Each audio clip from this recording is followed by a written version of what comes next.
Book Review. Virginia Writers Project, Summer 2026. The Virginia Writers Project, Summer 2026 Anthology is an ambitious literary journal that succeeds because it refuses to be confined by a single definition of literature. Rather than presenting poetry, fiction, or history in isolation, the editors have assembled a volume that resembles an old-fashioned literary review in the broadest sense. Poetry, original fiction, historical scholarship, book reviews, student writing, and original artwork coexist in a single publication devoted to Virginia's literary and cultural life. The journal is published by the Virginia Writers Project, a Virginia nonprofit, and reflects a collaborative editorial structure with separate editors for poetry, prose, and history. One of the anthology's greatest strengths is editorial confidence. In an era when many literary journals narrow their focus to one genre or one literary movement, this collection embraces variety.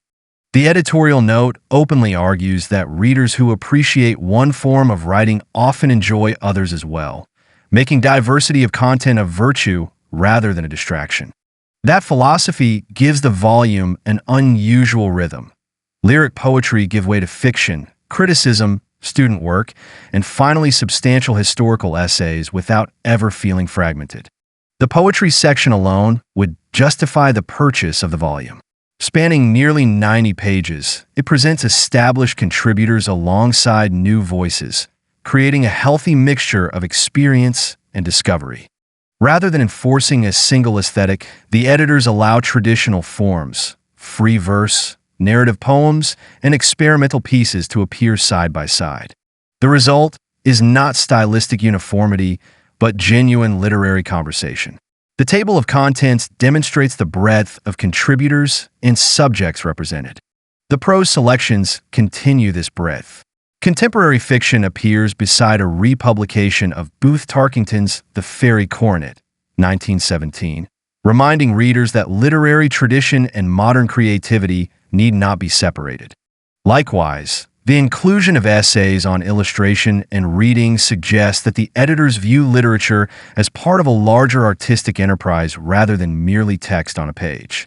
Particularly noteworthy is the journal's commitment to emerging writers. Rather than relegating student work to an appendix, the anthology provides a substantial student section that includes both visual art and creative writing.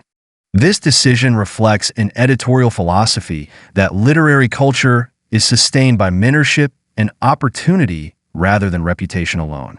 It is encouraging to see developing writers presented within the same covers as experienced contributors rather than in a separate publication. Perhaps the anthology's most distinctive contribution, however, is its historical scholarship.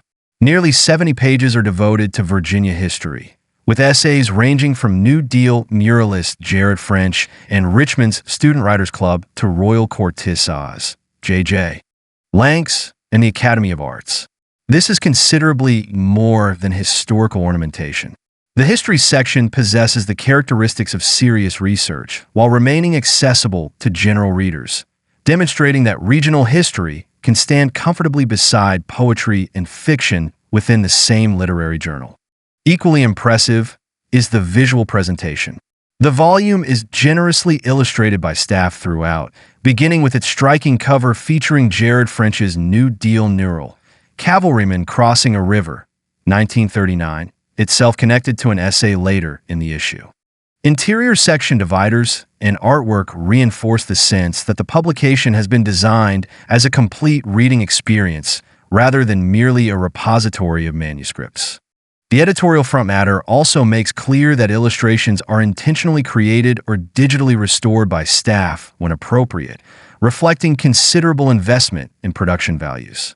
No anthology of nearly 300 pages can avoid occasional unevenness.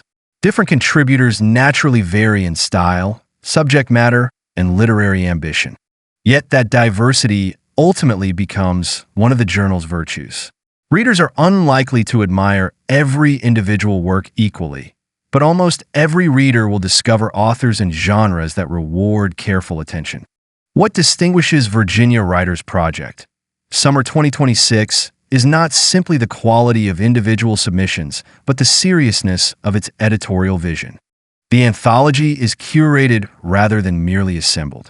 It treats poetry, scholarship, visual art, fiction, and student work as complementary expressions of a living literary community. Such breadth recalls earlier regional literary quarterlies that sought to preserve culture while simultaneously encouraging new voices. In an increasingly specialized publishing environment, this anthology demonstrates that a regional journal can aspire to both literary excellence and scholarly value. It offers something uncommon, a publication that readers may browse for pleasure, consult for historical research, admire for its artwork, and return to repeatedly. That combination gives the Virginia Writers Project, Summer 2026, an identity extending well beyond the typical literary magazine. We highly recommended readers interested in contemporary poetry, Virginia history, regional literature, and beautifully produced literary journals. It stands as an impressive example of what an independent nonprofit literary press can accomplish through careful editing, thoughtful design, and a commitment to enduring quality.